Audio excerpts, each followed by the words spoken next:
Alkohol stop vetverbranding onmiddellik. As jy alkohol gebruik, veral op die carnivore dieet, is dit glad nie gesond nie. Het jy geweet dat alkohol gaan ook jou glykokalix seermaak? Dit is die gelagtige laagie op die epiteelselle in jou maag sowel as in jou darm, en dan het jy potensieel intestinale deurlaatbaarheid. Die epiteelselle die noue verbindings kry seer, en dan gaan die LPS, dit is die lipopolisaccharides, van gram-negatiewe bakterieë deurlek tot in die bloedstroom, en dan veroorsaak dit inflammasie reg oor jou liggaam. Alkohol jaag ook jou bloedsuiker op sonder koolhidrate. So alkohol en fruktose bypass die Krebs siklus. Dit hijack die hele storie en dit verhoog jou urinesuur sonder dat dit die reëls van die Krebs siklus volg. Alkohol maak jou insulienweerstandigheid erger.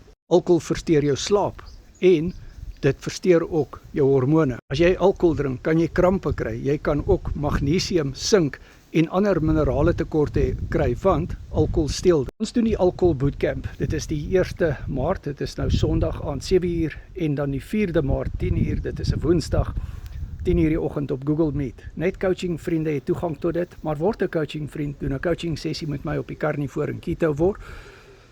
Doen keto word en carnivore reg. My nommer is in die bio, WhatsApp my. Coaching wat ek en jy gaan doen, gaan wees op WhatsApp video call. Die bootcamps is op Google Meet.